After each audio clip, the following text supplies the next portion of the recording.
غربت او رکشه تای لوبه پوکالا کړی دی زما د ګران وطن په ګران ولس دې څه کړی دی زما د ګران وطن په ګران ولس دې څه کړی دی غربت او رکشه تای لوبه پوکالا کړی دی زما د ګران وطن په ګران ولس دې څه کړی دی د ګران وطن په ګران ولس دې څه کړی دی غربت تا ډېر زوروالی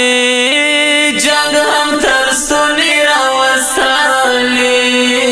جنګ هم تر ستوني راوستلی غربت تا ډېر زوروالی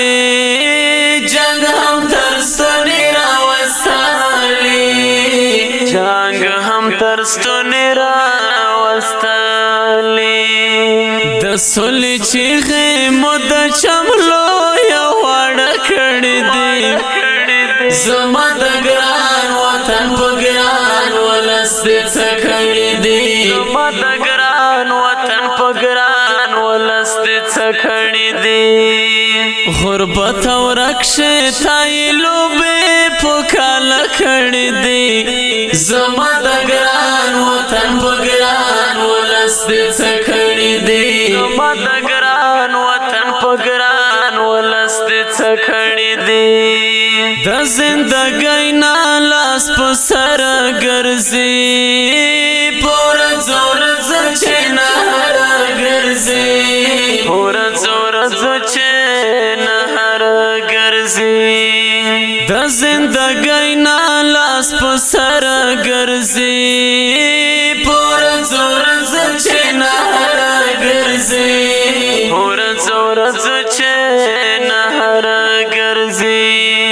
هو وایا تای څکانه په ژوند نه کړی دی زما د ګران وطن په ګران ولس دې څه کړی دی زما د ګران وطن په ګران ولس دې څه کړی دی غربت او رکشه تای لوبې پوکالا کړی دی زما د ګران وطن په ګران ولس دې څه کړی دی زما د ګران وطن په ګران ولس دې څه کړی دی څنګه ګیلا دا زمانه ونکړي چې یو اختر ته هم جامې ونکړي چې یو اختر ته هم جامې ونکړي څنګه ګیلا دا زمانه ونکړي چې یو اختر ته هم جامې ونکړي چې یو اختر ته هم جامې ونکړي او په گاوند کې خان بچانو ته دعا کړی دی زما د ګران وطن په ګران ولس دې څه کړی دی زما د ګران وطن په ګران ولس دې څه کړی دی غربت او رکشه تای لوبې پوکالا کړی دی زما د ګران وطن په ګران ولس دې څه کړی دی زما د ګران وطن په ګران ولس دې څه کړی دی وخت فریاد غریبانو لیکنا السلام علیکم ورحمت الله وبرکاته قدرمن لیدونکو تاسو په ویډیو کې کتلی وي چې دا خلک یو ورور ورټل ته ولاړ ډوډۍ نه وخوړلې بل ورور چرګو په لاین کې و شاید په زړه کې دوی ځینې هیلې وي چې دغه شیان دوی اخیستې وای خو متاسفانه